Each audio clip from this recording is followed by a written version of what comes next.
Hey guys, Ken McClellan. Al Lewison. Welcome to today's Wealth Wod. The last one, this is it. So in the series of how to find the deal of a lifetime every day of the week, this is it. It's what it comes down to. So we've been through market, been through area, been through property. This is the last thing we do. Al and I have bought lots and lots of established houses over the years. The reason we've purchased established houses is we've found ways to add value. And I'm not talking about just a little renovation, putting a couple of bucks on, because it's usually negated by agents' fees, stamp duty, selling costs, all those sort of things. And the renovation costs, of course. So for the last 6-7 years, I suppose, we've only purchased new properties to add to our own personal portfolios. And there's a few reasons behind that. We'll go through those. So new over old. And so probably the main reason we bought established houses, and then I'll tell you the reason we don't do it anymore, but probably one of the main reasons we bought established houses back in the day is because we were putting 4 or 5 units on the rear yard. So it was just a good way to buy a development site. The reason I stopped buying established houses mainly was because Felicity said she's not going to paint any more houses. She'd had enough, that was it. So, but anyway, new houses, why I buy new houses nowadays? The biggest one is depreciation. So I maximise my tax benefits. If the amount of accountants I've seen over the years that have forgot to add in, or until I picked them up, depreciation schedules, so they're not even claiming depreciation. And I read a stat somewhere between 50 and 80% of investors don't claim depreciation.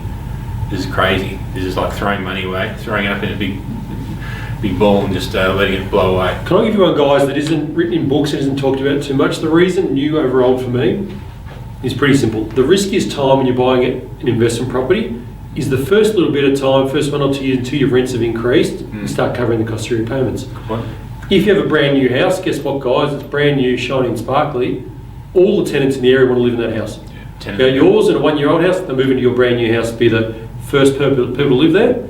Big benefit to them, big selling point. So what you need to do is get a new home, because tenants will be attracted to it. After 2 years, your rent's gone up in any property, but now definitely, and then you're into positive land. But if you're in a property where you can't rent it, positive land doesn't come for 2 years, well, doesn't matter. Yeah, exactly right. And as I said, if you've got 2 properties on the market, someone's going to take the new one every time. So I know I would. So what happens then is the people with 10-year-old properties have got to start dropping their rent. So they're negating the growth they had at the start by dropping it down, trying to keep up with the market. Ongoing maintenance issues.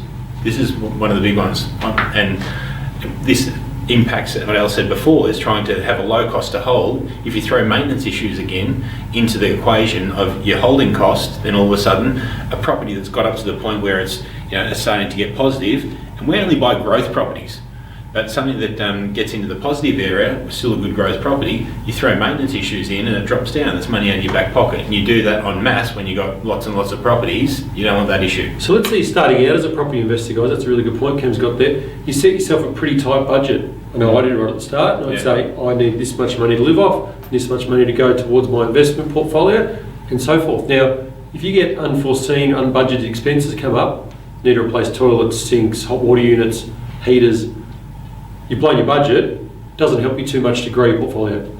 Yep. Probably the last one is builder's construction warranty as well. So I'm not a builder myself, neither is Al, we're developers, so we understand development process.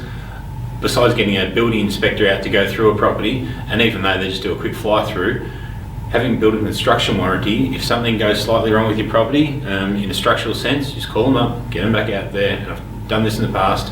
Get out there, they fix it up straight away, there's no dramas. But if you're buying an old property and you start getting structural issues, that's big coin out of your back pocket.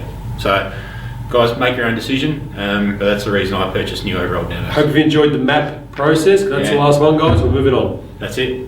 Back with more fun tomorrow. See you guys.